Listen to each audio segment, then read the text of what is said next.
Je suis donc Jérémy Mancé, président de l'association Aucun Rythme. Comme je vous dis à chaque fois, c'est un mot Yoruba et un mot en Jamaïcain patois pour faire le lien entre les deux. Et nous avons pour but de transmettre notre passion de tout ça.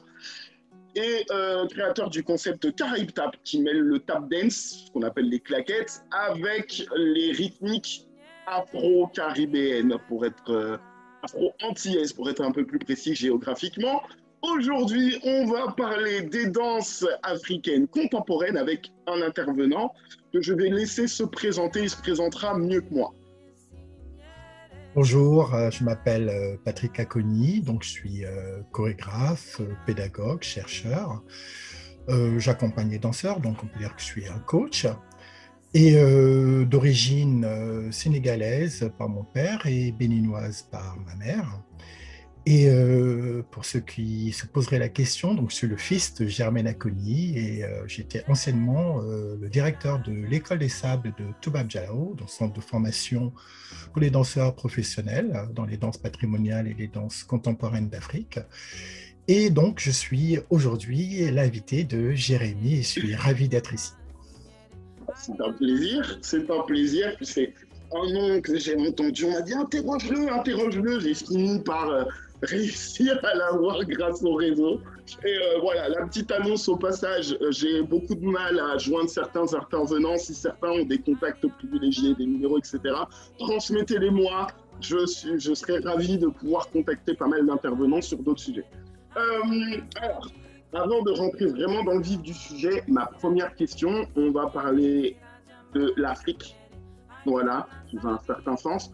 Est-ce que, hors du sujet en lui-même, tu peux nous dire ta vision, ta définition de ce qu'est l'Afrique, pour situer un petit peu? L'Afrique, c'est compliqué l'Afrique, hein, selon l'endroit où on se positionne. Que l'Afrique serait une construction occidentale? Est-ce que l'Afrique existe? En tout cas, l'Afrique, c'est bien ce continent qui a suscité pas mal de passion, pas mal de désirs, d'envie, ce qui a entraîné des envies d'exploration, d'exploitation, avec ce qui a pu s'en suivre, comme l'esclavage, l'exploitation des ressources minières, le partage de l'Afrique. En tout cas, pour les Africains, c'est le territoire d'où ils proviennent, d'où ils sont nés, où ils ont construit leur culture, leurs valeurs. Et cela signifie que c'est autant l'Afrique des Noirs subsahara que l'Afrique blanche, maghrébine, parce qu'ils sont aussi des Africains, il ne faut pas l'oublier.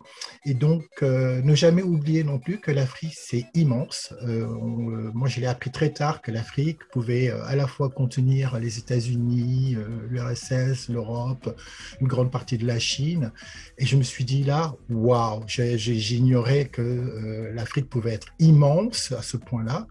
Et donc, quand on parle de l'Afrique, voilà, c'est souvent un raccourci de la pensée. Puis-je parler de l'Afrique? Parce que parfois, on est plus proche d'un Européen, d'un Asiatique que de notre voisin, quelque part, au niveau des valeurs, au niveau des réflexions. Donc, ça peut être compliqué, l'Afrique. Voilà, tellement c'est grand et tellement on est différents les uns les autres. Mais voilà, il y a quelque chose, peut-être ça tient aussi d'un rêve, d'un rêve d'une Afrique unie qui serait une force avec laquelle compter, donc ce panafricanisme de Marcus Garvey. Ouais, pourquoi pas, ce serait un grand rêve d'une Afrique unie, des pays fédérés de l'Afrique, comme les États-Unis, qui sont des États fédérés. Voilà, en tout cas, construction ou pas, ça reste quand même une réalité à la fois géographique, spirituelle, puisqu'il ne faut pas oublier les gens de la diaspora qui se sentent africains et qui se sentent reliés par le nombril à l'Afrique. Et puis, c'est aussi une certaine puissance économique quand même, avec des ressources, même si on est exploité, qui est bien présente et qui montre voilà, que peut-être cette Afrique-là, elle se réveille, que c'est le futur. On a parlé de l'éveil du dragon en parlant de la Chine. Eh ben, le dragon, peut-être qu'il est chez nous maintenant. Il va se réveiller bientôt. Pourquoi pas. Alors, pour certains qui nous suivent, je situe en quelques références qui sont les miennes par rapport à un certain mot. Il a donné le mot panafricanisme. Il y a un monsieur Marcus Mosaé Garvey. Alors, il y a des historiens qui disent que c'est pas lui qui a inventé le terme, que c'était autre chose, etc. Mais vous pouvez vous renseigner sur ce personnage, Marcus Garvey, Marcus Mosaïa Garvey, qui a beaucoup inspiré le mouvement Rastafari d'ailleurs aussi. Il y a aussi sur l'idée des États-Unis d'Afrique ou des fédérations des États d'Afrique.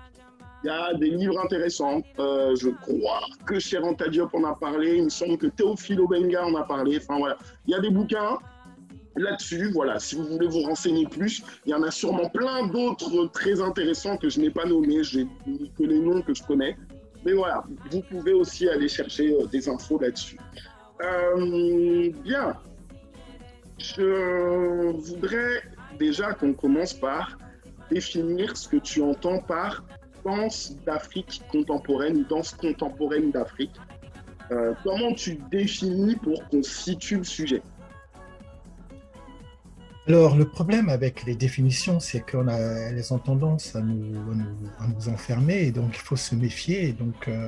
Mais en même temps, il est important de pouvoir définir, de pouvoir mettre des mots, parce que c'est à partir de là qu'on peut vraiment construire un discours et qu'on peut, voilà,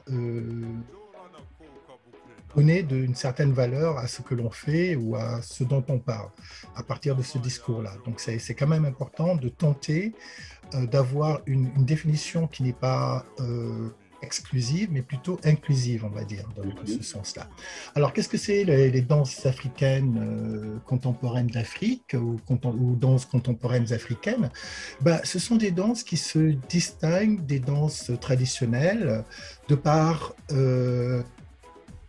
leur intention et leur nature. Alors, donc, pour pouvoir définir les danses contemporaines, je vais définir ce que ce n'est pas. Je vais essayer de dire ce que ce n'est pas.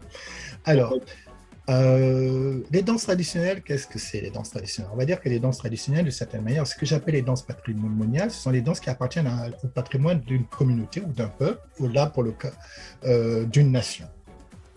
Hein?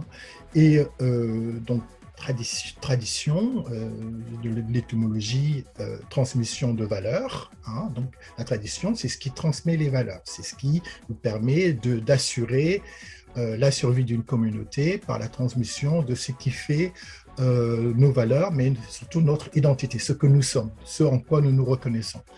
Et donc, c'est aussi, donc, forcément, puisqu'on est dans le cas de la danse, la transmission des danses qui nous construisent, qui racontent notre histoire et qui nous a été passée par nos ancêtres. Donc, pratiquer une danse traditionnelle, c'est danser ce que les ancêtres ont dansé, donc c'est aussi, quelque part, marcher dans leurs pas. Donc, en gros, les danses traditionnelles, leur fonction, c'est d'assurer la survie d'une communauté, c'est viser à la continuité, à la permanence. Et puis il y a ce qu'on a appelé les danses modernes. Les danses modernes font référence à la modernité. Par exemple, la vie moderne. D'accord? La vie moderne, qu'est-ce que c'est? C'est une vie qui est basée sur certaines valeurs et on va innover sur ces valeurs. Donc ça vise à toujours progresser, à toujours avancer. La modernité, c'est ce qui est nouveau, ce qui nous fait avancer, ce qui améliore notre bien-être, le bien-être social, mais aussi mental, etc. Donc, il y a toujours l'idée de faire mieux, d'avancer. Donc, on n'est pas ici dans une continuité, dans une permanence, on est quelque chose dans une évolution. C'est ça, la vie moderne. Alors, ce qui est intéressant avec le contemporain, c'est que le contemporain n'a pas vraiment de sens. Autant les danses traditionnelles ont un sens, c'est-à-dire, voilà, on veut être permanent, on veut continuer, on ne cherche pas forcément à évoluer, on cherche à se maintenir, et si l'évolution, les changements, les transformations se font, ce n'est pas l'objectif premier, ça se fait, ça peut être accepté ou pas, voilà, c'est organique, on continue. Hein, les danses traditionnelles ne visent pas à progresser ou à évoluer. Danse moderne, il y a toujours cette idée d'évolution quand même, de faire mieux, d'améliorer les connaissances, de voir comment on peut faire différemment, etc.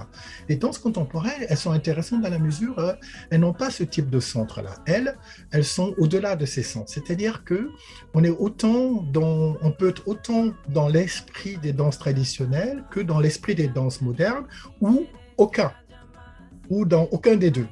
Et c'est-à-dire qu'en fait, on n'a pas de centre. Parce que tout est important, et si tout est important, ça veut dire que rien n'est important au fond. Et pourquoi rien n'est important? Ça veut dire que finalement, on n'a pas de tabou, on n'a pas d'interdit, et on peut être dans la provocation, on peut être dans le questionnement. Donc, on peut remettre en question ce qui est de l'ordre du traditionnel, des valeurs. Donc, pourquoi le corps, à quoi sert le corps, la sexualité, pourquoi les hommes ne peuvent pas danser comme les femmes, et inversement. Et l'idée d'évolution, d'évoluer n'a pas de sens puisqu'on questionne, on interroge. Donc pour moi, le sens des danses contemporaines tient essentiellement de l'ordre de l'interrogation, du questionnement.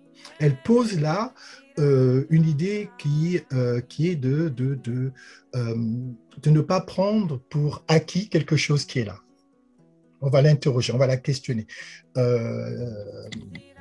Et ce que je trouve intéressant, c'est que les danses africaines, quelque part, elles s'inscrivent dans la danse contemporaine en général, en ce sens que, à la fois dans les outils utilisés de travail, d'exploration, de recherche du mouvement, on est aussi dans des interrogations par rapport à la société. Hein? Pourquoi ces guerres? Est-ce que les pères fondateurs ont la vérité sur les pères fondateurs? C'est ces hommes qui ont des exemples, qui sont-ils en réalité? Comment transfigurer cela? Comment questionner cela? C'est aussi la place du corps. La place du corps, questionner ce corps. Il faut savoir que nous, noirs, on ne peut pas échapper à notre condition. Quand on nous regarde, on voit le noir. Avant de voir que je suis Patrick, on va voir d'abord un noir. On va voir peut-être une image qu'on peut avoir de moi qui est, je suis peut-être un immigré. On ne va pas penser que je suis français, forcément. On va penser que je suis un immigré. Donc, quelque part, on a cette image ou ces représentations de nous qui font qu'on n'accède pas à qui nous sommes au fond. Donc, il faut déconstruire ça. Et la danse nous permet aussi quelque part de déconstruire. Quand je dis je suis danseur, on va penser que je suis un danseur africain, que je fais du traditionnel. On ne va pas penser que je fais forcément du contemporain. Oui. Donc voilà. Et je pense que c'est la danse africaine contemporaine. Et quand je dis africaine, en ce sens, c'est bien une démarche politique dans laquelle je m'inscris. C'est-à-dire que je pourrais dire que je suis simplement un danseur contemporain, ce que je suis en réalité. Mais quelque part, on va penser que je vais pratiquer une danse qui est plutôt plus proche de l'Europe, de la France ou de la Belgique, qu'une danse qui est plus proche de l'Afrique. Or, je m'inscris dans quelque chose qui est de l'expérience noire, de l'expérience africaine de qui je suis, de l'expérience de ma société, des questionnements que je me pose par rapport à ma société, et qui sont des questionnements aussi identitaires.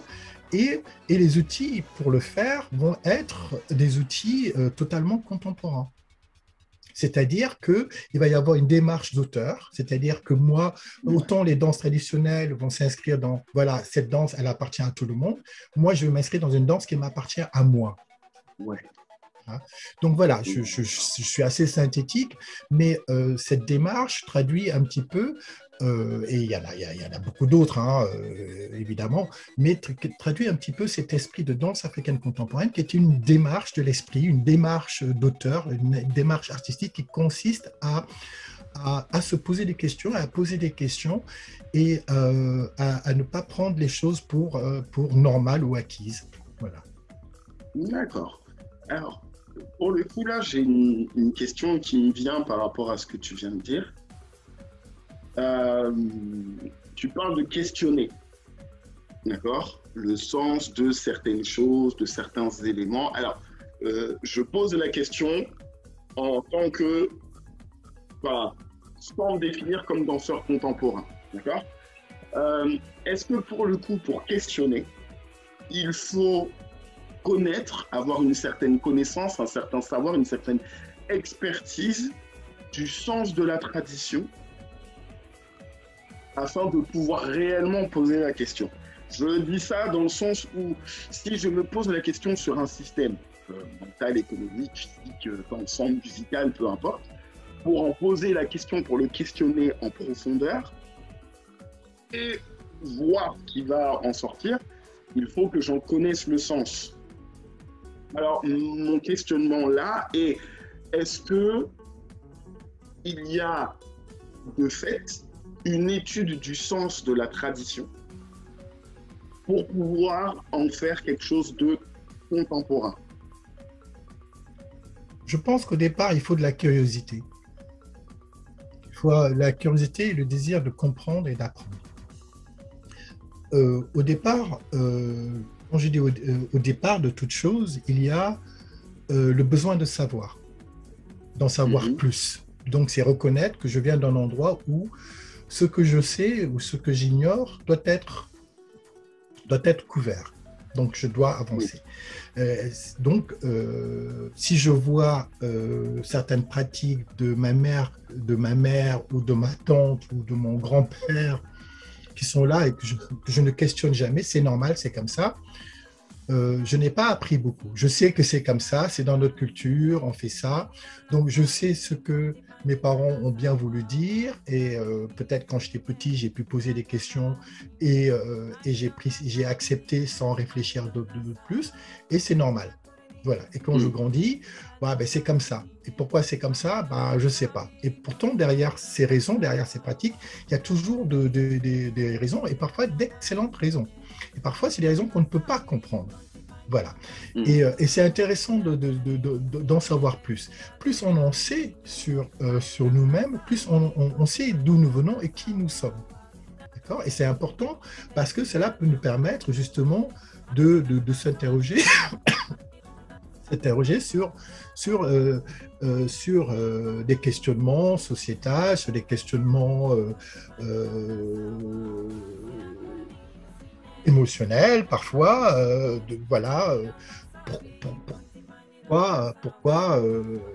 pourquoi faut-il, par exemple, ne pas manger du porc tout simplement, par exemple. Voilà. On sait bien que, comme les Jamaïcains ou comme d'autres, que voilà, on ne mange pas de porc, il y a une raison. Et si on la questionne, la questionner, c'est essayer de comprendre d'où ça vient et les raisonnements derrière, et ce qui me permet, moi, d'être en total accord ou pas avec ce qui est dit. Et je pense que pour toute chose dans la société, c'est comme ça. Parce que pour chaque individu, qu'on soit homme ou qu'on soit femme, on a une lecture de la société qui est différente. Je ne vis pas les choses comme une femme peut le vivre parce que la femme a sa réalité, elle est confrontée à des choses auxquelles moi je ne suis pas confronté, etc., etc. De même que même quand on est homosexuel et que c'est interdit ou pas, on vit la société différemment. C'est-à-dire qu'à chaque période de sa vie, on a une lecture de la société qui est différente. Je ne comprends pas la société à 20 ans comme je l'ai comprise à 10 ans, comme je vais la comprendre à 40 ans ou à 60 ans. Donc voilà, il y a une espèce avec le temps, une sorte qu'on a gardé cet aspect de curiosité, de toujours approfondir son savoir autour de la société. Et je trouve qu'en tant qu'artiste, il est nécessaire de se poser des questions sur ce qu'on vit et ce qu'il y a autour de nous. D'apporter un regard qui questionne, qui interroge, mais aussi d'apporter parfois des messages, controversés ou pas, pour éveiller, choquer, pour apporter l'attention particulière. Il faut savoir, par exemple, que traditionnellement, en tout cas pour beaucoup des familles sénégalaises, c'est normal de faire de faire la cuisine avec du bois. Ouais. Donc on va couper du bois et tout ça. Sauf que écologiquement, c'est une vraie catastrophe. Voilà. Donc qu'est-ce qu'on fait? Oui, mais bon, voilà, c'est la tradition. Sauf que bon, c'est peut-être la tradition, effectivement, mais comment remettre en question ça? Voilà, et certaines traditions ont du bon, certaines traditions ne sont pas bien. Et puis, il faut savoir aussi que les époques changent, évoluent. Et je pense que un artiste contemporain, la tradition ne questionne pas l'évolution des choses, le changement des choses. Elle cherche juste à se maintenir quelque part. Or, je trouve que c'est le rôle du contemporain que de se questionner et de questionner sa société Parce que le monde change, parce que le monde évolue et qu'on est confronté à des réalités et à d'autres mondes aussi. C'est-à-dire quand ce que j'appelle d'autres mondes, c'est d'autres gens, d'autres cultures, des touristes qui arrivent, la télévision qui fait intrusion chez nous avec des programmes qui viennent du Nigeria, qui viennent du Brésil. Donc tout ça, c'est l'intrusion chez nous et on voit voilà, on voit d'autres lectures, certainement qui sont superficielles, qui sont fake, voilà, qui en tout cas prétendent nous donner une certaine idée de la réalité, même si c'est une réalité fausse, et tout ça chez nous, voilà. Et donc tout ça, pour moi, ça nous pousse à nous interroger sur oui, mais tiens, eux ils font comme ça, mais pourquoi ils font comme ça et nous on fait comme ça? Et je pense que ce sont des interrogations qui sont pertinentes. Et donc, oui, en tant qu'artiste, on doit se poser ces questions pour pouvoir avancer. Et le contemporain, en ce sens-là, pour moi, a beaucoup à apporter dans la mesure où il va apporter une lumière, il va apporter une interrogation, il va nous forcer à finalement faire ce que peut-être on a la paresse de faire. Voilà. Parce que bon, on se dit, ouais, mais c'est comme ça. Oui, mais nos parents ont toujours fait comme ça. Mais pourquoi ils ont toujours fait comme ça? Ce n'est pas renier ou nier ou dénigrer ou abaisser ce qu'ils ont fait, c'est essayer de comprendre et de voir, mais suis-je moi aussi obligé de faire comme ça? Parce que je cherche aussi à me construire et voilà, à apporter en tout cas des interrogations qui vont nous faire avancer. Le monde change, il évolue. Voilà, il y a plein de choses aujourd'hui auxquelles on a accès, qu'on n'avait pas accès, et ça nous pousse à changer, ça nous pousse à évoluer. D'accord, ok. Oui, il y a cette nécessité de poser la question du fonctionnement passé, entre guillemets, ou en tout cas tel qu'il est, et de voir ce qu'on en fait ou pas, est-ce que c'est toujours nécessaire ou pas, est-ce que... D'accord. Alors, on va passer sur une autre phase. On parle de danse contemporaine d'Afrique. Alors, on l'a mis au pluriel. Voilà. Souvent, je sais qu'ici, en France, on dit la danse contemporaine comme un style de danse. Peut-être que c'est un sujet dont je parlerai plus tard avec un expert du truc. Mais voilà, là, on parlait de danse avec un S d'Afrique, contemporaine, S d'Afrique. Est-ce que tu peux nous donner des noms, des exemples de styles de danse qu'on peut définir comme contemporains d'Afrique? Et pourquoi pas même si c'est lié à des communautés, des groupes quelconques? Oui, une seconde. Oui, en fait, c'est vrai, je veux quand même rebondir sur un peu cette remarque sur danse africaine au singulier ou au pluriel. Pendant longtemps, on a parlé en France de la danse africaine. Et puis, et je me rappelle que très souvent, à l'époque, dans les années 80 et 90, quand j'étais à Paris ou même à Toulouse, en France, je donnais des cours de danse. Et donc les gens, ils voulaient juste faire la danse africaine et ils ne comprenaient pas que je pouvais faire des danses qui provenaient peut-être du Mali ou des danses qui provenaient de Guinée ou des danses qui provenaient du Rwanda. Pour eux, c'était juste la danse africaine. Et puis ça a évolué, puis on a commencé à comprendre qu'en fait, les danses africaines, la danse africaine, elle n'existait pas. Il y avait les danses d'Afrique, les danses qu'on pratiquait en Afrique, elles étaient différentes selon qu'on venait d'une région ou d'une autre. Du pays. Quand même, à l'intérieur du même pays, on avait un certain nombre de danses qui ne se ressemblaient pas forcément. Voilà, qu'au sein d'une même communauté, on pouvait avoir une cinquantaine de danses différentes selon les contextes et tout ça. Donc, on s'est vite aperçu que ça pouvait être compliqué et c'était très différent et que de parler de la danse africaine, c'était peut-être pas forcément la meilleure des choses et ça donnait pas la bonne impression en tout cas aux gens qui s'y intéressaient. Et c'est pareil un petit peu on parle de danse contemporaine pour catégoriser quelque part, mais on sait bien que quand on va voir de la danse contemporaine, s'il y a un festival de danse, voilà, on t'invite à aller voir un spectacle de danse contemporaine, tous les soirs où tu vas assister, tu vas voir un spectacle différent avec des façons de faire différentes. Tu vas te dire, mais le premier soir, tu vas te dire, ah, c'est ça la danse contemporaine. Puis le lendemain, tu vas voir quelque chose de complètement différent. Tu vas dire, ah, ça aussi, c'est la danse contemporaine, et ainsi de suite.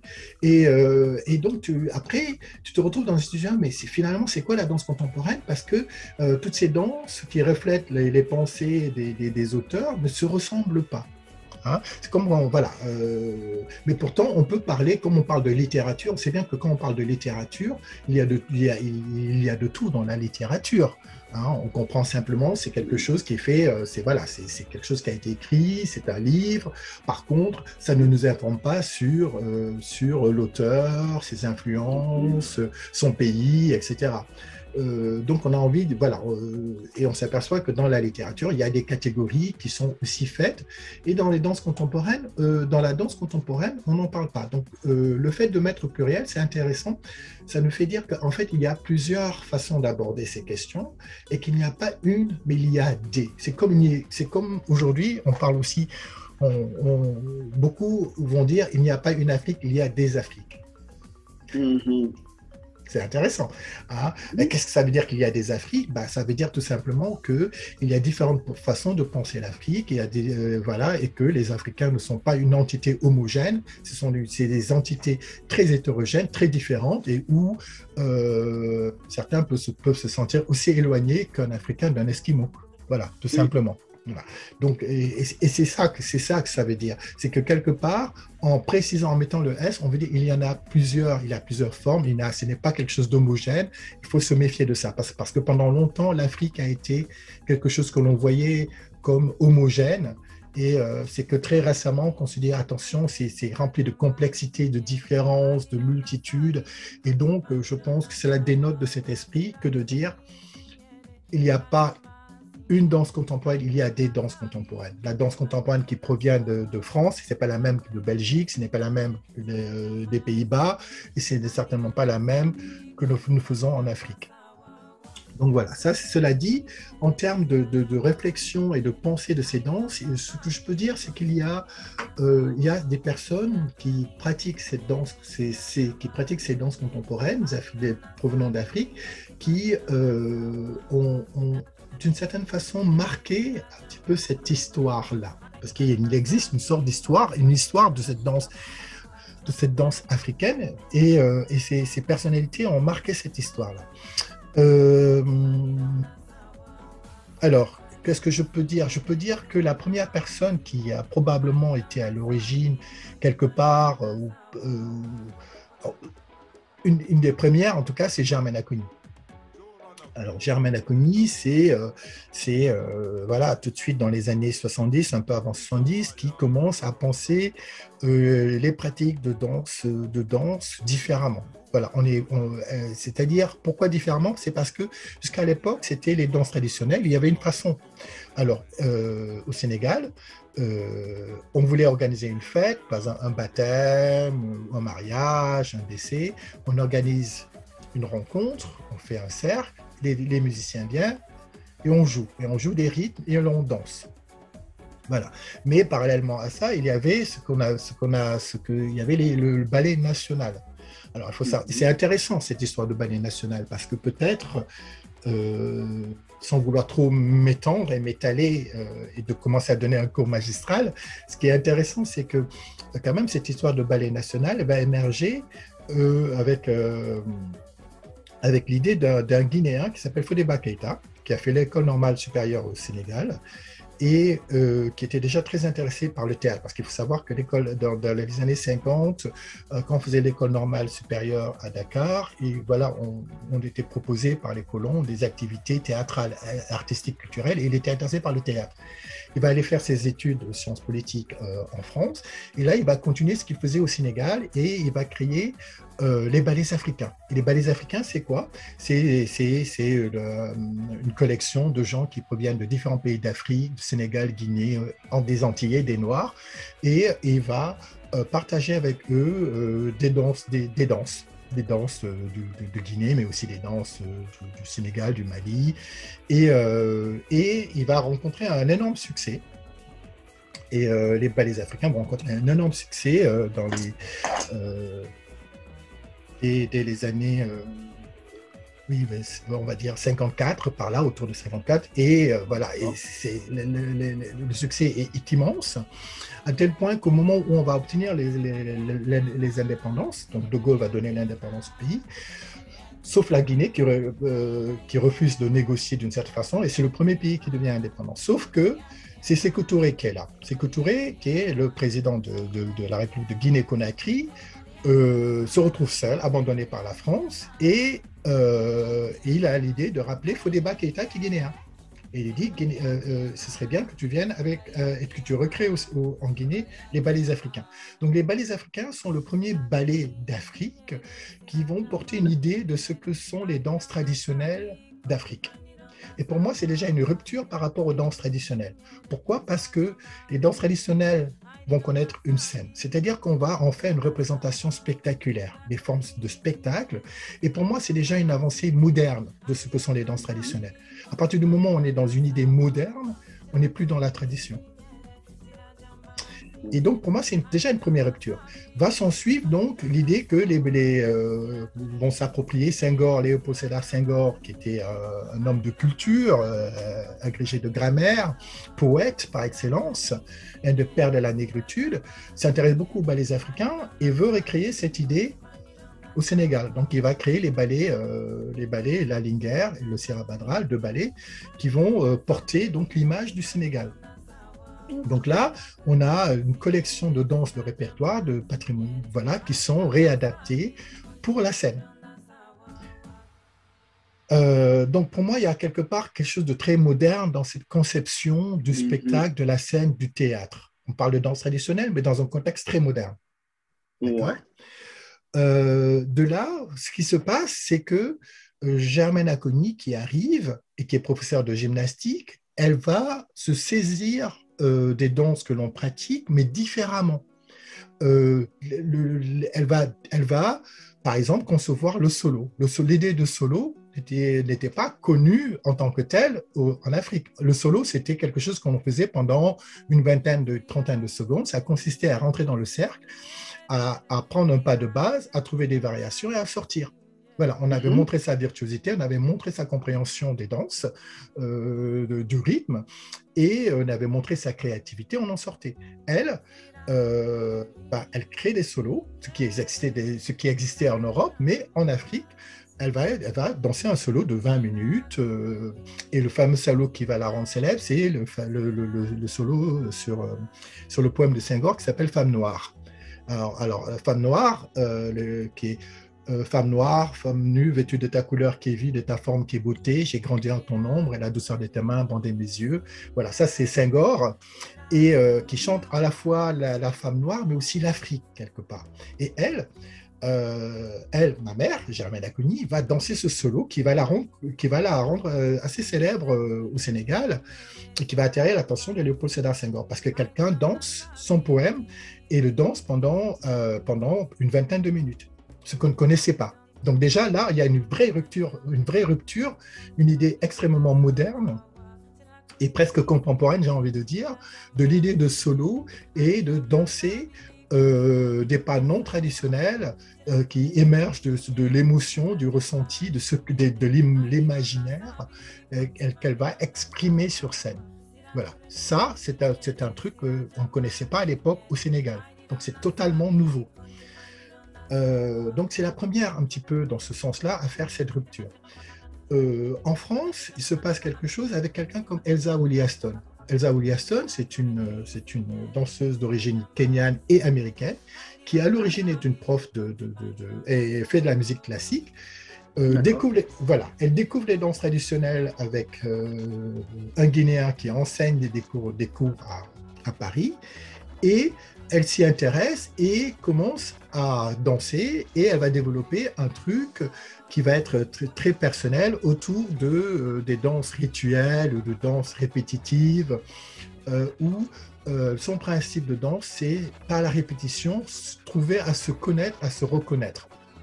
Voilà. Donc c'est une idée contemporaine qui va plus tard, avec les années, influencer toute une génération de danseurs contemporains français à Paris. Ça, c'est à Paris. Ça, c'est une première vague. Voilà. Il y en a Ouais. peut-être d'autres, voilà.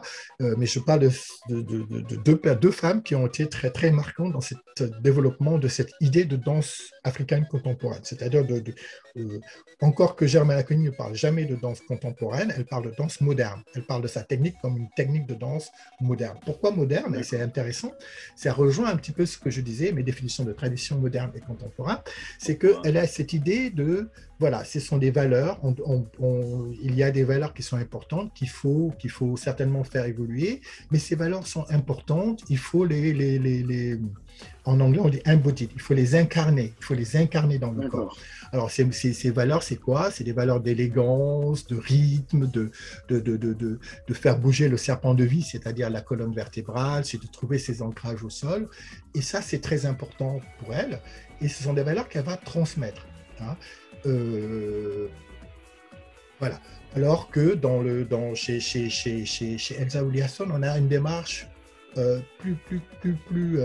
peut-être une approche plus proche de l'idée de contemporain, dans la mesure où c'est par la répétition et par le ressenti qu'on va développer quelque chose qui est plus proche de nous que proche d'une esthétique particulière. D'accord. Donc, on est là vraiment dans la construction de sa propre histoire que dans la construction d'une histoire commune. D'accord? Et là, voilà, ça c'est une première étape. Et par la suite, Germaine Acogny va avec Maurice Béjart, qui à l'époque était un chorégraphe français installé à Bruxelles, et un grand ami de Léopold Sédar Senghor, va créer une école en Afrique qui s'appellera Mudra Afrique. Alors, Mudra Afrique, c'est une école qui va consister à donner différentes formations aux danseurs africains. Parce que Béjart, pourquoi il a envie de le faire? Parce qu'il estime que la danse africaine est et je dis bien la danse africaine pour lui, est une danse qui est totale. Parce qu'on y chante, on y danse, on y joue, du théâtre, il y a tout. C'est un art total. Ouais. Et donc, il a envie d'installer quelque chose dans ce sens-là au Sénégal. Et il trouve en Germaine Acogny la personne parfaite pour incarner cette idée et transmettre et continuer ça, mais pour l'Afrique. C'est-à-dire que quelque part, cette idée qu'on peut former des danseurs africains à une danse moderne, qui n'est plus ancrée dans la tradition, mais qui va incarner cette nouvelle Afrique quelque part. Ouais, vas-y, dis-moi. Qui va incarner un petit peu cette Afrique telle que le voit un petit peu Senghor, c'est-à-dire cette Afrique qui incarne l'universel, mais qui est toujours liée quelque part à l'Europe. Comment? Par l'apprentissage de techniques de danse moderne, de danse classique, mais aussi de danse traditionnelle et de la technique Germaine Acogny qui se développe. Donc, et de l'apprentissage des percussions, de la musique africaine. Donc, donc c'est-à-dire que là, on a des corps qui vont être confrontés à des techniques différentes, à la fois occidentales et africaines, et qui vont traverser ces corps et qui vont pouvoir peut-être atteindre cette idée idéale d'un corps qui serait capable de faire de classiques modernes, donc des techniques occidentales, mais aussi des techniques traditionnelles et modernes, c'est-à-dire à travers la technique Acogny. Donc des corps capables de naviguer entre différents univers, différents mondes, différentes cultures, et donc peut-être cette idée de corps universel. C'est là où j'ai un... Alors, c'est de l'histoire, hein. Attention, l'histoire, c'est de l'histoire. Mais c'est là où j'ai une interrogation. Maurice Béjart, il a vu une danse totale, complète, à travers des danses d'Afrique, parce qu'il appelait lui la danse africaine.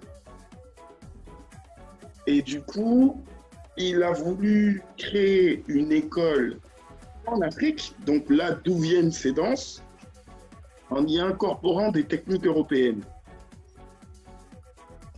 Alors, pour le coup, c'est là où j'ai du mal à... Parce que je me dis, si moi je trouve quelque chose de total dans un autre pays, bah, mon idée, ce serait plus d'apporter ce truc chez moi. C'est en ça où la démarche me questionne un petit peu. Mais, ok.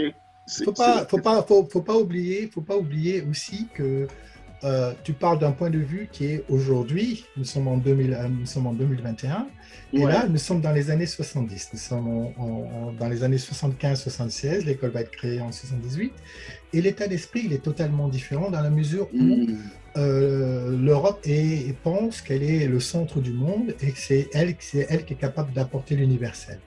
Et quand Béjart dit qu'elle est totale, ça ne veut pas dire parce qu'elle est totale, qu'elle est complète ou qu'elle a quelque chose qui peut apporter au monde. Si on reste dans notre tradition et dans le traditionnel, de quelle manière cela peut apporter au reste du monde? Je pense qu'il y avait la volonté de quelque chose par la recherche de quelque chose d'universel, d'en faire quelque chose qui est abordable ou approchable par tout le monde, par le monde entier. Si on reste dans le traditionnel, eh ben, ça reste traditionnel, ça appartient à ces gens-là. Moi, étant extérieur, je peux pas m'y lancer, je ne peux pas m'y approcher. Par contre, si par des outils d'apprentissage, il y a à la fois des éléments qui viennent d'un peu partout, je peux aussi, moi, l'apprendre ou en tout cas l'approcher et la pratiquer aussi. C'était un petit peu cette idée de trouver des formes, parce qu'en plus, il faut savoir, quand on parlait de danse traditionnelle, on ne pensait pas forcément au ballet, on pensait que voilà, ça c'est vraiment les Africains, ça appartient aux Africains, c'est vrai qu'ils font de la scène, mais pour ce qu'ils pensaient et considéraient comme l'art avec un grand A, il fallait d'autres outils. Et il pensait aider cette danse en apportant d'autres outils. Et comme la démarche de Germaine Acogny, justement, s'inscrivait dans ce sens à partir du moment où elle avait codifié des formes, elle avait inventé une nouvelle méthode, une nouvelle façon de penser les danses africaines qui ne s'inscrivait pas dans les danses traditionnelles. Il s'est dit, voilà quelque chose, un excellent outil qui pourrait servir justement à développer davantage ce type de pratique pour les Africains et où il y aurait accès directement pour le monde entier à quelque chose de reconnaissable, d'abordable, etc., etc. Donc, c'était un petit peu dans cette idée-là de chercher cette universalité, c'est-à-dire des formes qui ne restent pas trop identitaires, mais qui acceptent de se laisser toucher, influencer, tout en gardant leur force intrinsèque. Voilà. Et ça, il avait reconnu en la technique Acogny. Mais bon, voilà, après tout, c'était quand même son école, donc il voulait aussi apporter ce que lui, de l'endroit d'où il venait, apporter aussi ce savoir-là. Hein. Donc voilà, après, il y a eu pas mal de critiques et tout, mais voilà, de toute façon, voilà, à juste titre ou à tort, voilà, c'est comme ça. Et il faut savoir, donc je continue rapidement parce que là je suis en train de faire un véritable cours magistral, il faut savoir qu'en 1995, il y a à l'époque ce qu'on appelait l'AFA, qui était cette association qui s'occupait de développer la culture dans les pays étrangers et tout ça, qui décide de créer les rencontres africaines chorégraphiques à Luanda, en Angola. Et ça va être le premier concours de danse africaine contemporaine qui va exister sur le continent. Et là vont se révéler des noms qui vont devenir plus tard très célèbres, des noms comme Vincent Mansoué d'Afrique du Sud, Salih Hassanou et Seydou Boro qui sont du Burkina. Plus tard, il va y avoir des Opio Okash qui est du Kenya, de Faustin Ligné-Koula qui est du Congo. Ce sont des noms qui ont émergé de ces concours-là et qui plus tard vont vraiment marquer la scène contemporaine française et la scène africaine contemporaine. De par le travail qu'ils vont faire par la suite. Donc ça, voilà. On rentre dans quelque chose où la part de la France va être très forte Ils amènent de l'argent, ils vont contacter, connecter avec les danseurs africains, inciter les danseurs africains à s'intéresser à la danse, en tout cas à la danse contemporaine. Et au passage, profitant pour bien faire reluire le nom de la France. Voilà, la France apporte la culture, elle aide les Africains à développer leur culture. Et, et pour le coup, en leur offrant aux meilleurs des tournées des tournées en Afrique dans tous les instituts français possibles, mais aussi à l'étranger, en France. Donc voilà, une véritable plateforme pour montrer ce travail-là. Et pour les jeunes Africains, c'est une vraie manne parce que financièrement, c'est intéressant, se faire connaître, éventuellement pouvoir rester en France et travailler avec des danseurs chorégraphes français, voilà, ou en tout cas revenir avec un peu d'argent et continuer le travail. Donc voilà, c'est une vraie manne qui s'offre à eux.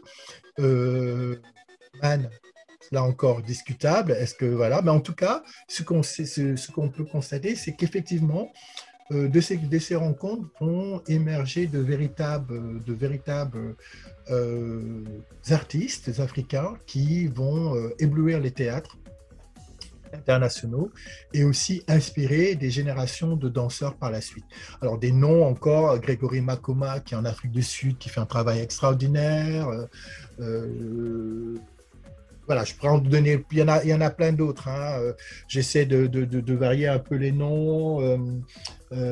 Aujourd'hui, on peut parler de Kudus qui est au Nigeria, Adedayo qui est au Nigeria aussi, Auguste Bienvenu qui sont aujourd'hui à Bordeaux, qui émergent, qui n'ont pas eux fait, je ne crois pas qu'ils aient fait les rencontres chorégraphiques, mais qui sont des noms qui sont intéressants et qui pour moi comptent dans la création contemporaine. Et pardon à ceux que j'oublie. Donc on voit que là au Congo et en Mozambique, au Burkina Faso, au Sénégal, dans différents pays émergent des noms de gens qui font un travail extraordinaire, qui font un travail remarquable et qui aujourd'hui sont de plus en plus reconnus, établis et qui font vraiment leur marque dans les pratiques de danse contemporaine, vraiment à la fois en Europe, aux États-Unis et parfois même en Asie, aussi loin que ça. Et on voit bien que il devient naturel et normal pour les théâtres, pour leur saison, d'avoir des compagnies noires de danse contemporaine, quoi. Donc là, on voit bien qu'il y a eu une révolution des attentes, que ces danseurs ont su créer leur place d'une certaine façon, et qu'aujourd'hui, on ne peut plus concevoir une saison sans recevoir des Africains, pratiquement, pour les théâtres. Donc c'est extraordinaire. Ouais, ça c'est une bonne chose. Quand tu parlais de cette possibilité de la France, de mettre de l'argent, voyager, etc. Alors, je pose la question comme ça fait écho à quelque chose. Je n'ai pas fini de me renseigner, mais c'est un peu le même travail que ce que fait des fois l'Alliance française. Quand d'ici, par exemple, on a la possibilité d'aller proposer une création, c'est le terme utilisé, dans divers pays d'Afrique, par exemple. Est-ce que c'est dans ce même principe? L'Institut français, c'est tout à fait ça. D'accord. C'est juste, c'est un peu pareil que l'Alliance française, mais avec un peu plus de moyens. D'accord, oui, l'Institut français de l'Alliance française, c'est deux systèmes bien distincts. Ils sont différents, mais ils font pratiquement le même boulot. Oui. D'accord, ok. Ouais, c'était pour situer, puis peut-être pour certains qui verront, qui connaissent ce système, qui puissent un petit peu... Il faut savoir que le travail, c'est d'abord de promouvoir la culture française. Oui. Je ne peux pas l'oublier. Alors là, c'est la parenthèse expérience. J'ai commencé à me renseigner là-dessus, parce que je veux vivre, j'aimerais, bon déjà, être honnête, l'Afrique subsaharienne, je n'y ai jamais mis les pieds. Et c'était un truc, voilà. Et même, enfin, voilà, moi j'ai un projet, je suis de ce qu'on appelle la diaspora. Euh, voilà, donc c'est fortement lié ce que je fais. Et effectivement, j'ai commencé à regarder ça. Moi, ça me laisse la possibilité d'amener mon identité de la diaspora sur le continent. Dans le sens où, voilà, enfin, je suis français depuis que je suis en France, etc. Mais ce que je veux dire, c'est que ça me laisse la possibilité d'emmener quand même de la diaspora dans le continent. Donc, je ne sais pas trop, voilà, si vraiment c'est la même forme que ce dont tu étais en train de parler. Mais voilà, c'était pour essayer d'en faire le lien et de peut-être en faire une comparaison pour qu'on puisse situer. Mais Oui, je ne sais voilà. pas si j'arrive à comprendre ce que je peux dire, en tout cas, qu'il y a cette danse africaine contemporaine en Afrique, mais il y a aussi ce que font les Afropéens en France, ou en tout cas en Europe, et qui vient d'une démarche qui peut être soit similaire, soit différente, et qui peuvent aussi appeler leur démarche artistique différemment. À une époque, les praticiens qui étaient soit des Africains qui avaient immigré en Europe, soit des Africains de la diaspora, et qui voulaient s'inscrire dans leurs racines africaines, souvent ils travaillaient avec des formes, ce qu'ils appelaient des formes d'expressions africaines, ou avec des danses traditionnelles africaines qu'ils développaient, et ils appelaient ça de l'afro-contemporain ou de la danse d'expression africaine, conscient peut-être des limites de leur connaissance de ce qui provenait d'Afrique, mais voulant s'inscrire quand même d'une manière politique artistique à l'Afrique, et d'où le mot afro, hein, ce lien avec ça. Il existe une danse extrêmement dynamique de la diaspora noire qui finalement se veut très créole. Créole, à l'instar d'Édouard Glissant qui parle de cette danse créole, cette danse des influences diverses, et qui trouve son identité dans une expérience qui, elle, pour le coup, est vraiment créole. Et il y en a quand même pas mal qui font un travail assez extraordinaire. Il y en a plusieurs, je pense à Chantal Loyal, par exemple, je pense à Marie-Lise, voilà, la compagnie d'Ifekako, je pense à Max Dacoq, enfin, il y en a quand même pas mal. Et pardon pour ceux que je ne cite pas, je pense à vous, il y a tellement de choses à dire, vous êtes tellement nombreux à faire un travail extraordinaire au niveau de la diaspora, et certains ont envie aussi de créer ce rapport à l'Afrique. Alors cette Afrique ce lien peut se faire soit par l'imaginaire, par la spiritualité, par l'apprentissage des danses. Il y a tellement de façons multiples de recréer ces liens-là et de s'approprier ou de se réapproprier sa propre identité d'où l'on vient, de s'y ancrer quelque part, d'y trouver sa force et de l'exprimer de manière artistique par la danse. Et ils sont assez nombreux à faire un travail remarquable en France. Et voilà, c'est vrai que quelque part, nous à l'École des Sables, nous avons essayé de créer un petit peu ce lien-là entre la diaspora et l'Afrique, et cela reste assez insuffisant. Oui, c'était ok. Oui, c'était en lien à ça ce que j'essayais d'exprimer tant bien que mal, mais c'était vraiment en lien à ça on parlait de l'apport de la France, de la culture française, mais je voulais faire le lien aussi avec la diaspora on peut considérer comme de la culture française ou de la culture africaine parce qu'il y a cette créolité, et du coup, voilà, je voulais en faire le lien. L'autre question que j'ai envie de te poser, c'est du coup, les danses contemporaines d'Afrique. Alors là, pour le coup, c'est une question, je ne sais pas si il y a quelque chose vraiment de long exprimé ou ce serait peut-être une question fermée, je ne sais pas. Est-ce que ces danses, du coup, qui ont émergé, on a parlé de la technique Akoni, tu as parlé de cette dame qui est américano-kenyane. Elsa Willie Aston. Yes. Elsa Willie Aston, oui. Elsa Willie Aston. Willie Aston. Oui, Willie Aston.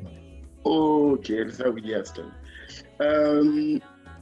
Est-ce que ces danses, maintenant, qu'elles sont là, qu'elles existent, il y a eu d'autres styles, est-ce que les communautés se les sont appropriées? Est-ce que le pays se les est appropriées? Ou est-ce que ça reste quelque chose qui est dans le monde académique? Yes, Willie Aston, je vais me chercher. La technique Akoni, oui, parce que c'est la seule qui ait essayé de construire une technique de danse africaine codifiée avec et des appellations précises. Les autres sont plutôt dans des démarches contemporaines qui se répondent d'une manière ou d'une autre par les enseignements personnels ou autres, au travers des stages qu'ils donnent ou des formations qu'ils donnent. Donc, je ne sais pas trop dans quelle mesure cela trouve sa marque, mais il faut savoir que, par exemple, quand l'école des sables à travers Germaine Akoni consiste justement non seulement à enseigner la technique Akoni, mais aussi à enseigner des approches. Par exemple, moi, j'enseigne la déconstruction des danses traditionnelles. Qu'est-ce que cela veut dire? Ça veut dire que c'est une approche à la fois pratique et théorique qui consiste, à partir des danses traditionnelles, à explorer de manière différente au travers de l'utilisation du temps, de l'espace, mais aussi du travail sur la forme, le contexte, les sens symboliques, comment aller vers un langage contemporain, justement, vers des formes différentes, aborder des territoires inconnus, nouveaux, et qui expriment notre individualité. Mais il y a aussi des gens comme Vincent Mansour qui travaille à partir travaille sa propre technique à partir de différentes influences, dont les arts martiaux, pour vraiment, c'est lequel en tout cas, cette idée, pas forcément art martial, mais cette idée de chi que l'on retrouve dans les tai chi, cette idée de force, oui. En tout cas, qu'il aime bien travailler, qu'on retrouve, voilà, ce principe qu'on retrouve dans les arts martiaux, et il aime bien travailler à partir de ça pour aider le danseur à trouver une force, parce qu'il est dans son morceau a une force incroyable, mais qui trouve aussi un ancrage dans son histoire personnelle par rapport à sa grand-mère, par rapport aux danses initiatiques par lesquelles il est passé, les danses de trance, et voilà, comment il trouve le chemin pour faire passer ça au travail de Salia Sanou à la Termitière, parce qu'ils ont un centre chorégraphique là-bas qui a été créé à Ouagadougou, et Seydou Boro et bien d'autres aussi qui enseignent leur savoir, et ces savoirs sont nourris de leur propre expérience, mais aussi de leur apprentissage qu'ils ont pu avoir au travers des différents professeurs avec lesquels ils ont travaillé. Et je pense que, donc voilà, de ce côté-là, il y a une certaine pérennité qui s'installe de par leur transmission. Au niveau académique, c'est souvent par les spectacles que les gens vont être intéressés à étudier les œuvres. Alors, ce sont des gens qui vont faire des masters ou des licences et qui vont s'intéresser, qui s'intéressent à cette danse contemporaine qui marque le territoire français ou qui marque le territoire africain, et qui vont vouloir essayer de comprendre par des recherches quels sont les enjeux corporels, les enjeux esthétiques, les enjeux sociologiques, anthropologiques, selon les points d'approche des uns et des autres, essayer de comprendre, d'analyser ces démarches-là pour en tirer des informations qu'ils vont donc écrire et faire l'objet de leur dissertation de master ou parfois même de recherche de doctorat. Donc, mais c'est souvent voilà des approches des approches par le spectacle. Moi, ma thèse de doctorat, elle était liée aux techniques de danse telles qu'elles sont enseignées dans les cours de danse. Les cours de danse. C'est-à-dire que je voulais m'intéresser non pas au produit fini, parce qu'une chorégraphie, c'est un produit fini, voilà, qu'on va analyser, voilà, et en tirer les conclusions que l'on veut, en tout cas qui en découlent.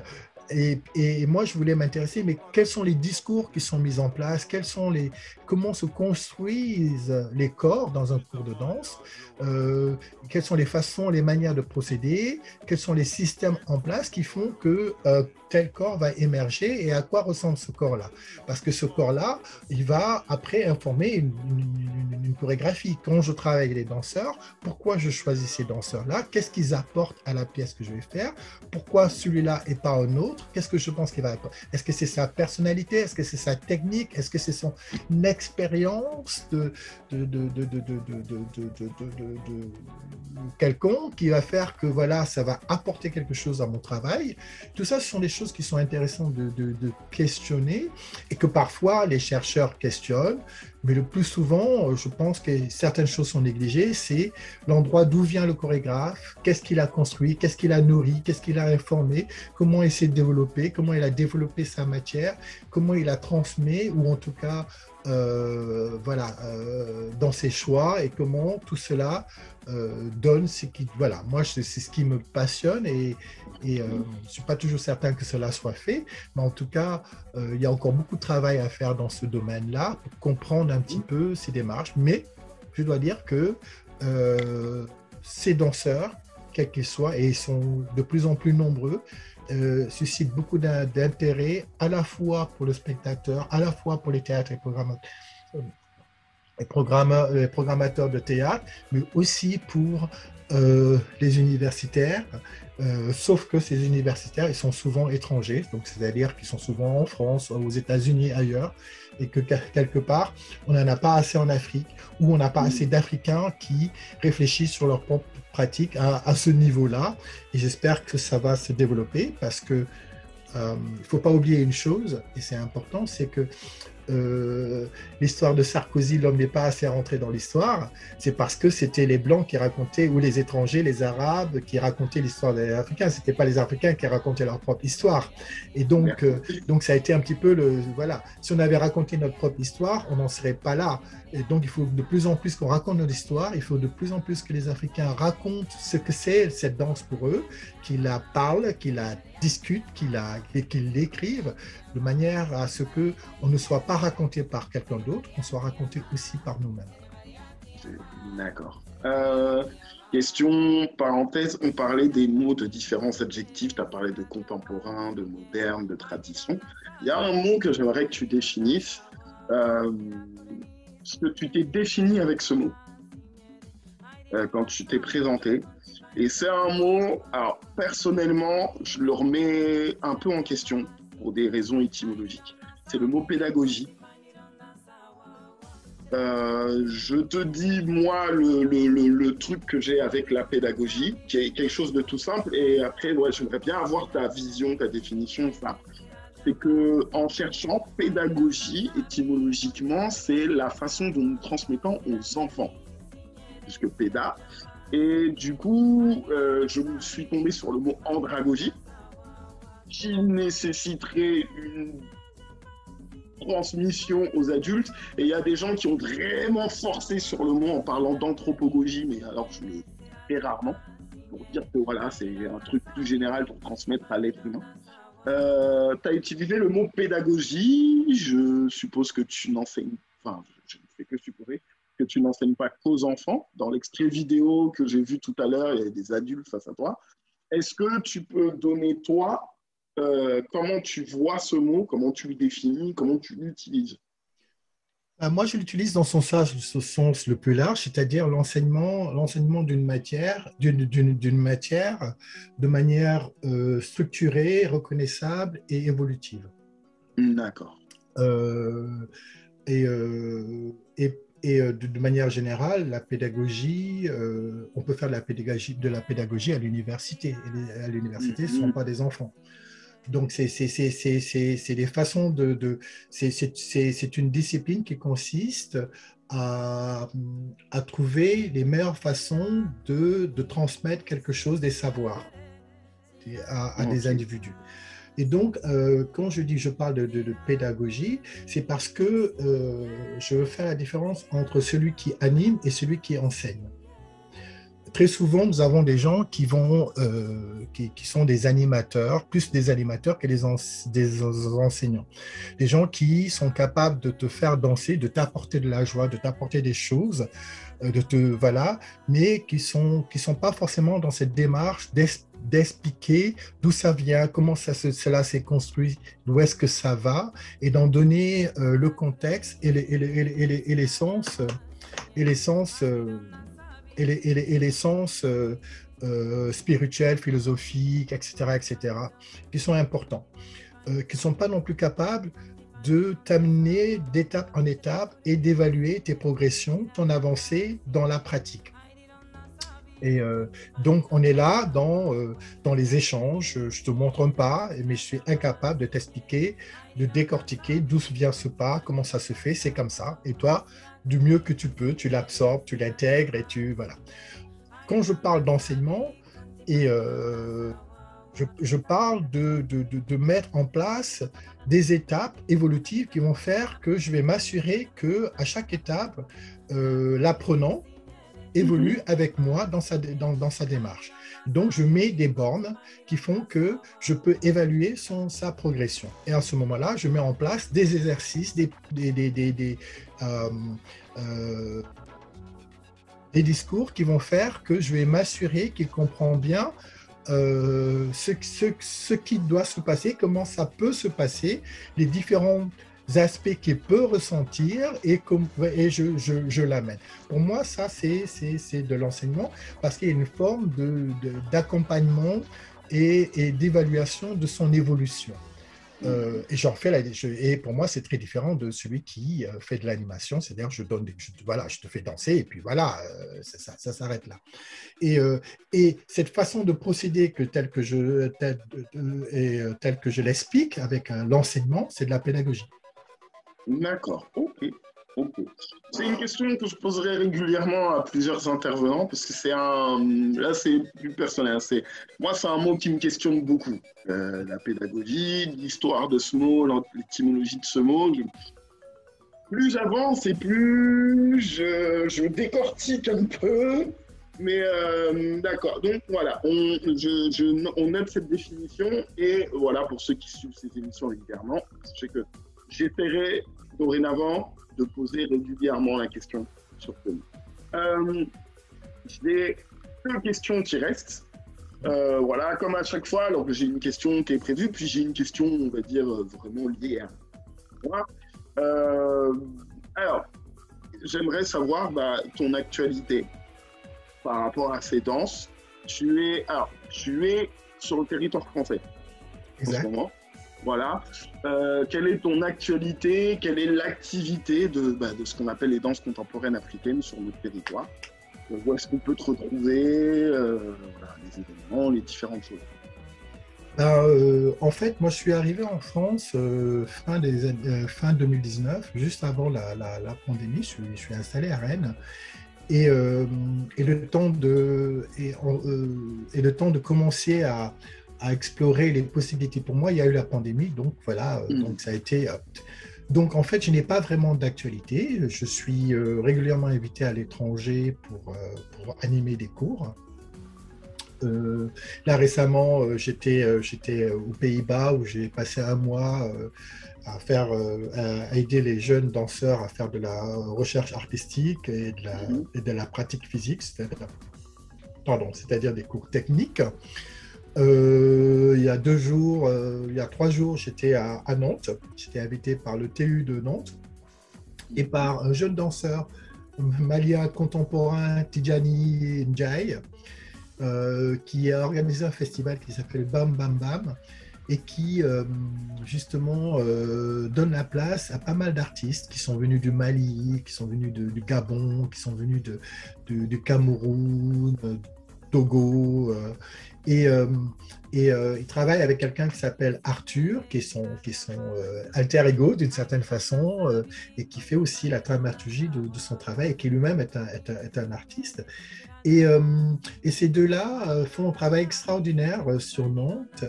Et, euh, et, euh, et d'ailleurs, la pièce, les pièces qu'il fait à Tidiane Cissé sont assez remarquables, assez abstraites, mais d'une réflexion assez profonde. Et, euh, donc voilà, je crois que ça se termine aujourd'hui. Et voilà, donc j'y étais et j'étais ravi d'avoir été invité et j'ai regretté de ne pas avoir pris du temps pour en fait rester là-bas et voir ce que font ces nouvelles générations, ces jeunes, parce qu'ils ils sont vraiment très jeunes et j'aurais voulu m'y intéresser davantage. Je me fais la promesse que la prochaine fois, je trouverai le temps, le moyen de rester et de suivre et de discuter avec ces jeunes-là. Euh, Sinon, mon actualité, bah, il n'y a pas grand-chose. Je suis plutôt dans la réflexion, l'écriture. Euh, voilà, dans la réflexion, l'écriture. Donc voilà, là, c'est l'occasion pour moi d'un petit peu revisiter certaines choses. Il semble que je suis sollicité pour plutôt parler, voilà, ma casquette d'intellectuel. Mais je rappelle aux gens que je suis un chorégraphe, je suis un professeur de danse, je forme les gens, ça a été mon boulot à l'École des Sables. Et, euh, et si je sais parler, je sais aussi faire ça. Il ne faut pas oublier que pour moi, les deux sont inséparables. L'enseignement et la pratique et la théorie. Ce que j'aime faire dans un cours, c'est je mêle les deux. Donc voilà. Et surtout, là, pour l'instant, l'été s'annonçant assez calme. Il y a la Biennale de Lyon, j'aurais aimé y être. Ça, c'est une actualité aussi. Il y a beaucoup d'Africains, avec Africa 2020, qui sont là, et beaucoup d'amis qui y jouent, et je loupe tout ça. Voilà, mais bon, on prépare sa rentrée, une rentrée que j'espère sans confinement, et qui va permettre pour moi de reprendre une activité un peu plus, en tout cas, poussée, un peu plus présente. Et j'espère aussi un peu plus sur la France, parce que sinon, je me rattrape. J'ai l'impression que parfois, on n'est pas prophète en son propre pays, parce que la France, c'est aussi mon pays. Et voilà, mais j'espère bien pouvoir développer plus d'activités en France. Et voilà, c'est vrai que donc je suis devenu un freelance, hein, ce qu'on appelle un freelance. Donc je réponds à des sollicitations. Et c'est bien aussi de retrouver une certaine forme de liberté. Ça peut être un peu inquiétant, parce que bon, quand on quitte un poste comme l'École des Sables, même, voilà, salarié, et puis qu'on se retrouve sans salaire, qu'il faut travailler, voilà, aussi quelque part se mettre en compétition avec parfois des jeunes, c'est rigolo. Ou c'est les jeunes qui m'invitent, donc c'est aussi intéressant. Parfois des jeunes que j'ai formés qui veulent m'inviter. Et je trouve intéressant que ça se passe aussi comme ça, que des jeunes qui ont beaucoup appris avec toi, beaucoup reçu de toi et qui ont envie de créer des choses, t'invitent pour que tu puisses partager avec d'autres, des plus jeunes qu'eux, des choses aussi. Voilà. Et ça, c'est quelque chose que j'apprécie. Et donc, il ne faut pas hésiter, il ne faut pas qu'ils hésitent à me contacter. Je reste disponible, surtout encore plus pour les Africains, parce que c'est quelque chose que j'ai toujours envie de rendre aux Africains, en tout cas de donner aux Africains, si pas rendre, voilà, de faciliter leur formation, de faciliter leur apprentissage. Et de quelque part continuer à contribuer, même si c'est en dehors de l'École des Sables, contribuer à les faire émerger et surtout qu'ils m'épatent, qu'ils me séduisent, qu'ils me fascinent par le travail qu'ils vont faire. D'accord. Ok, bien noté. Alors, j'ai une toute dernière question à te poser. Parce qu'en fait, tu es très bien placé pour en parler. Récemment, alors j'essaye d'être de plus en plus actif sur les réseaux et puis avec le confinement, etc., j'ai eu l'occasion de le faire. ces émissions, par exemple, en sont une illustration. Et il y a un réseau que tu connais aussi, c'est comme ça qu'on s'est contacté, qui s'appelle LinkedIn, avec lequel, dans différents échanges, j'ai été confronté à ce rapport à la danse et à l'argent. D'accord? Il y a cette idée latente, alors je connais surtout la France, donc je n'ai pas envie de dire partout, que danseur, c'est forcément bohème sur une roulotte qui vit d'amour, d'eau fraîche et d'applaudissements. Enfin, voilà. Et je me suis dit, non, il y a toutes les possibilités, il y a toutes les envies, c'est un travail. Certains en font un business comme un autre. Et donc, j'avais fait une image sur laquelle j'avais mis différentes statistiques de la danse et de l'argent, des choses assez... ce que ça a rapporté, que ce soit sur des émissions, dans la publicité, etc. Et j'ai eu une réponse d'un jeune homme, alors qui n'avait pas précisé le pays d'origine, mais qui disait l'Afrique. Et qui disait, moi, dans mon pays, le rapport à l'argent, il est dur parce qu'être danseur professionnel, là d'où je viens, c'est pas forcément une norme, une possibilité, ou voilà. Il avait mis ça comme ça. Alors, j'avais pas cherché plus loin. Moi, je me suis dit, j'aimerais bien que tu nous parles du métier de danseur, des possibilités de danseur sur ce que toi, tu connais du continent africain. Voilà, de vraiment cette profession, de la prospérité possible qu'il y a en tant que danseur sur le continent. Oui, oui, ce qui me fait penser à mon autre actualité qui est quand même importante, c'est je fais partie d'un réseau qui s'appelle le Cercle Réseau, des chorégraphes d'Afrique et de diaspora.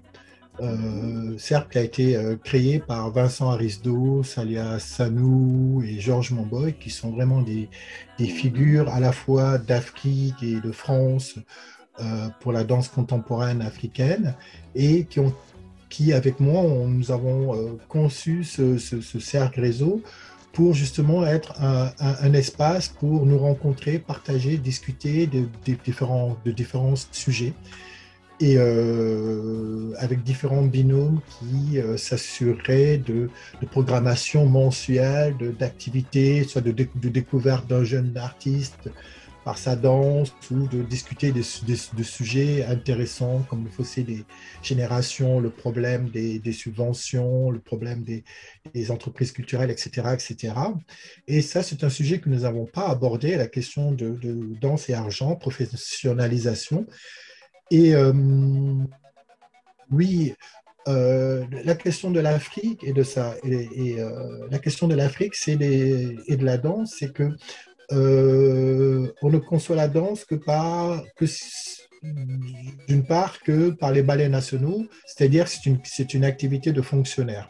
Si on appartient au ballet national, on est un fonctionnaire, on a un salaire mensuel, et ça, c'est le statut qui existe. Quand on est danseur contemporain ou qu'on appartient à d'autres troupes, là, on est en situation de libérale. On dépend strictement de ce que le boss, le patron de l'association ou du groupe, va décider de payer ses danseurs. Et là, c'est complètement aléatoire, sans protection sociale, etc. Et donc, c'est vraiment sur des bases volontaires où généralement, voilà, le danseur qui va travailler à plusieurs heures, va danser pour des touristes ou danser dans un hôtel ou faire un spectacle pour un événement, ne va pas toucher grand-chose. Il ne va pas toucher grand-chose, juste à peine de quoi peut-être couvrir ses déplacements, et voilà, de quoi acheter des crédits pour son téléphone et peut-être se faire un petit plaisir quelconque.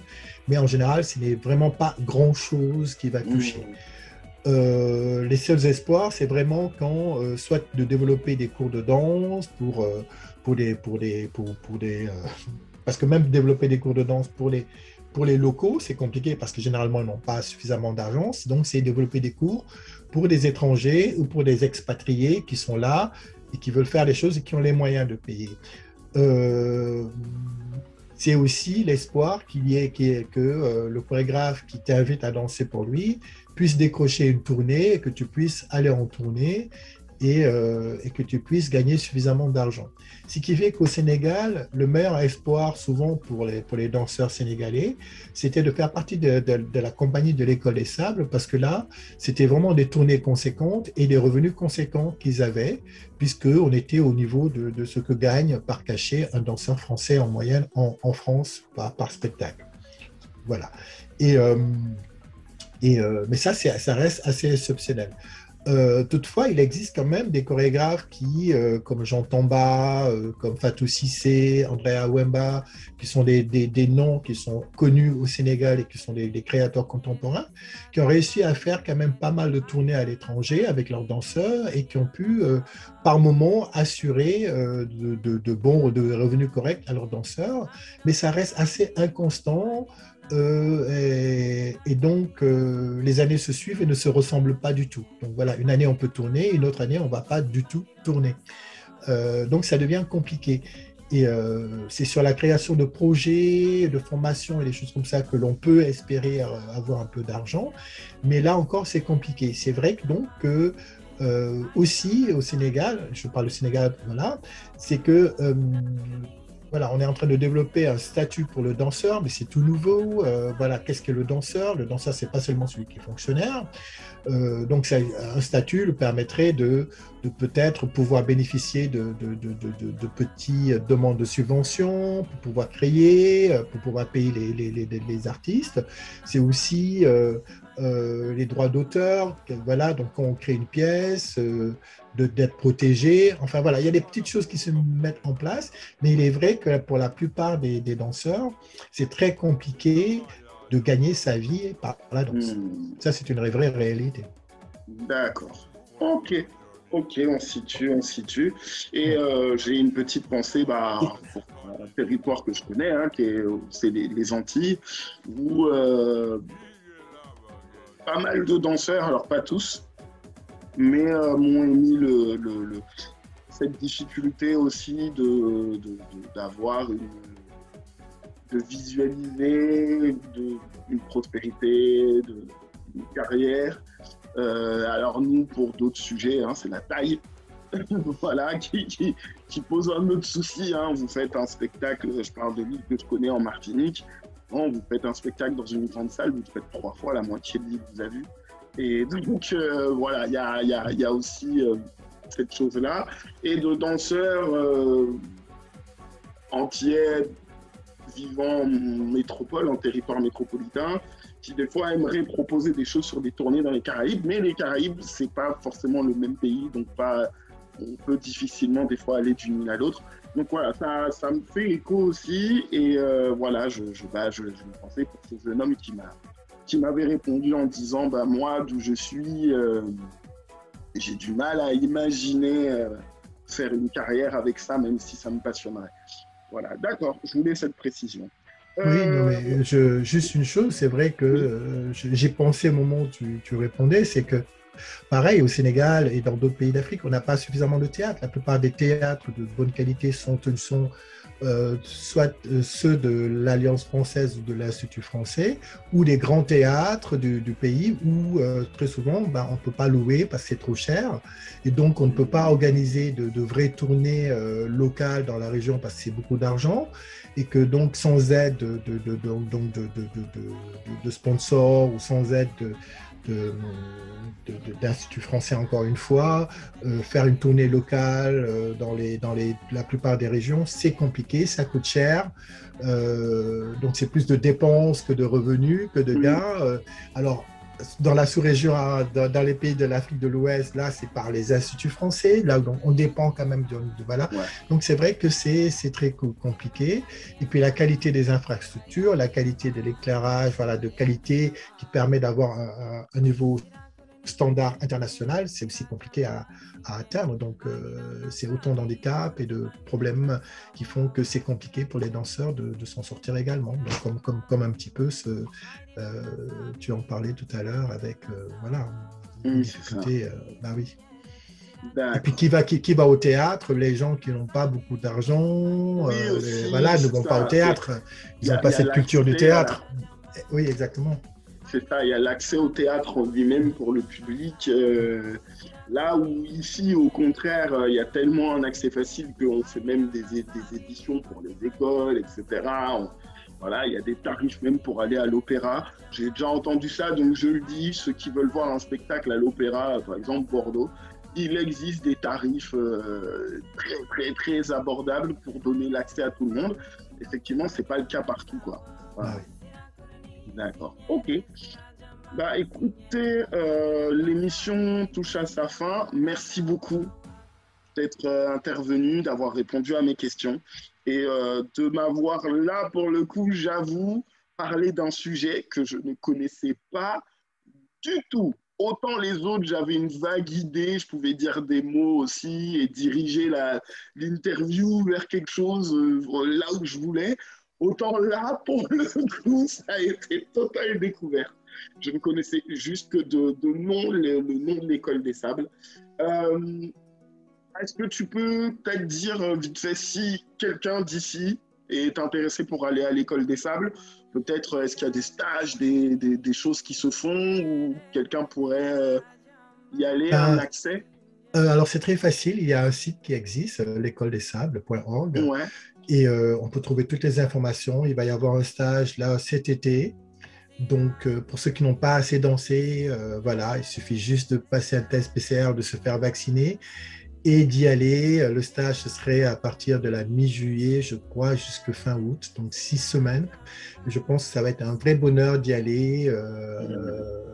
Voilà, moi, j'y suis pas, hein, donc c'est pas le problème, mais les professeurs de qualité y sont, les nouveaux artistes, les directeurs artistiques, Alessandra Assetin et Wesley Ruzibiza, ils sont là, ils font un travail incroyable, et puis surtout, derrière, les fondateurs Germaine Acconi et son mari Helmut Vogt font un travail voilà, pour continuer la pérennité de cette école des sables. Donc cet été, si vous avez envie de danser, bah, allez en Afrique, allez à l'école des sables. C'est un moment à ne pas rater et c'est autour des danses d'Afrique centrale.